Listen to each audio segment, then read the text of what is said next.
It's an interesting story.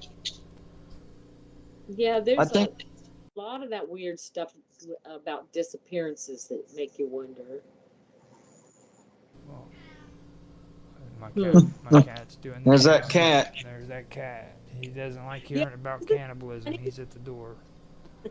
Isn't that funny? I mentioned the story about the cat, and your cat's been acting up the whole time, He's and he doesn't he's a usually. troublemaker. Maybe he knows something. He Oh, Wilbur's bugging me. He was laying here, but now he keeps leaning on me and pacing around now. he No, doesn't. He maybe he probably has maybe Parkinson's. They don't he like this could. conversation. It could Yeah, be. Yeah, that's what I was about to say. Maybe the cats and dogs don't like what we're talking about. he probably has to go out. When did you take him out last? Maybe he's. A few hours ago, so I might take him again real fast. I'll be right back. Yeah, I'll mute my microphone and I'll come back here in just a minute. Okay. I'll be right back. Yeah, it is funny though that your cat is carrying on. Cats are interesting creatures. So,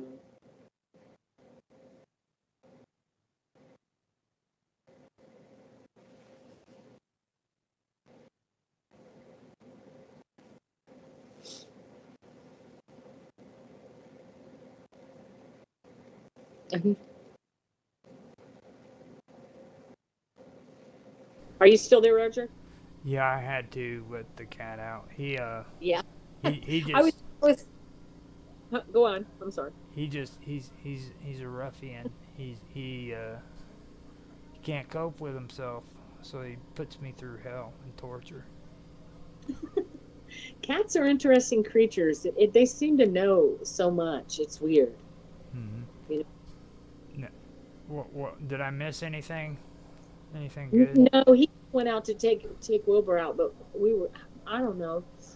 I was just thinking of the cats I've had in the past, and they're strange. You know, it's almost like they're psychic or something. Well, you know More so, they call them familiars too. really. And like there's a lot of people who believe in witchcraft and stuff like that who believe that we have a familiar guide. Well, I know. I think I told you the story about the nursing home where my dad was, and the cat would always come into the patients' rooms that were going to pass away by the next morning. And so he was in my dad's room. My dad was really, we knew he was going to go anytime anyway. But so we went out to visit him, and the cat was there. Um, and that's what one of the nurses said. She's like, "Yeah, that cat, he's the best predictor." So she said, if you should very say your goodbyes tonight, because she said he's never wrong. So we did, and like I said, he passed away the next morning. Yeah, so it's so odd. Yeah. I Yeah. I really wish that I didn't mute that out last week because there was a lot of good stuff that was being discussed there, and well, I think you guys actually covered a lot of the good stuff when it comes to that. I really didn't have very much good information to pass on there, so. Yeah. But Yeah. I think you guys did when it comes to like the cats and especially with the whole thing when you guys were talking about stuff that's in the house. You know what I mean? And how you become close to it. Yeah. You know, I think that also has to do with the whole thing with familiars and animals and because there is a connection. You got to admit that. Like, and a lot of people talk about like dogs, but let's look at horses. There's. Horses, donkeys are horses and donkeys are very unique too, especially donkeys. They say Mm-hmm. they're very they bond very closely with their owners and things. I've never had donkeys. I've had horses and ponies. Ponies are like that too. Yeah. Well, But then you have the mules, which are like hybrids of donkeys and horses. yeah. You know. What's weird about the cat that keeps coming here now, the one especially, he likes to come in every now and then. And I think you heard me tell Austin that he wasn't in here because Gerald, he makes Gerald sneeze, and he's a Siamese. He's got white fur. And it's so funny because Gerald will come here and stay a few days. And then when Gerald goes away, that cat knows when he's gone. He just does, because he'll come to the door and then he'll start really meowing and stuff and just wanting in. And I'm like, how does he know that he's gone? He knows he's gone, because I'll let him in, a little bit more when Gerald's not around. So I'm like, he knows. I don't know. Maybe it's just, he sees him leaving the car. I don't know. But a lot of times he doesn't appear to be out there. So I have no idea. Or maybe he just knows, hey, that guy's car's not in the driveway. But he knows something. I've given up on trying to figure it out with my cat. I just know that he's stalking me somehow. Like, especially like if those can of soups that have like the little handle that you can pop open the top. Mm-hmm. I've got tons of those, and every time he hears me pop that thing, I don't care where he is. He could be in the neighbor's yard, and he could hear that, and bam, he's at the front door. Does he think it's cat food? That's what I think it is. I think somebody's giving him that real uppity up cat food too. So when he and even the cheaper stuff now has the pop tops. Yeah. They could give him dog food or cat food with that. He's got like this extra radar in the back of his head. He goes, "Oh, I heard that," and he just comes running, dude. They're really smart. It's crazy. It's just crazy. Like, have you ever been sitting out in the cold weather and your cat comes running at you with his face all freaking shriveled up, and he's just staring at you while he's running? He's going, "Meow, meow." They just do strange things. They just strange. And he doesn't even stop at me. He goes right straight to the back door. Yeah. It's like, open this door. That's all he cares about. He doesn't care about me at that moment. He just wants out of the cold. Right. So. But I was reading about this woman that has a donkey, though. He got hurt real bad, and she just talks about how unique he is and how he just seems to know what she's thinking. And his jaw was broke because 3 dogs attacked him, and he's pretty bad off. I haven't checked on him today. He was on Facebook, but he's in bad shape, and they couldn't get him to eat, and even though they were giving him IVs, they were afraid it wasn't going to be enough. So she decided to bring in some hay from home and try to get him to eat, and he did start eating.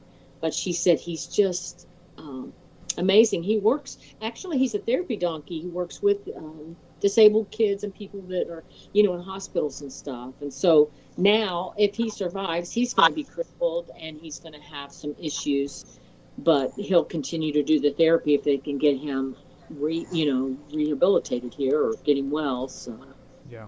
Is he an older? No, I don't think he's very old. I think he's probably maybe 4. I don't know. There's another little donkey that was with him. He got a little bit, but so they're together. She has a rescue or something where she has them. So yeah. But we better get Austin in here because we're starting to talk old fart talk. Yeah. What? You better come up with like a cool summertide topic, because me and hers. Yeah, we're supposed to be talking about Krampus, I think. Yeah. We were talking about Krampus, and we talked briefly about the Wendigo, and. But you know what I said was. And then I had to take Wilbur out. I said, was it like you heard that where I said it's weird when you were talking about my cat. I thought it was my cat, wasn't. And then now his cat's been acting up all night. Oh yeah. How I thought it was him with my arm, but it wasn't. Siam and Tiger haven't been around lately, have they? Oh yeah, they're here every day.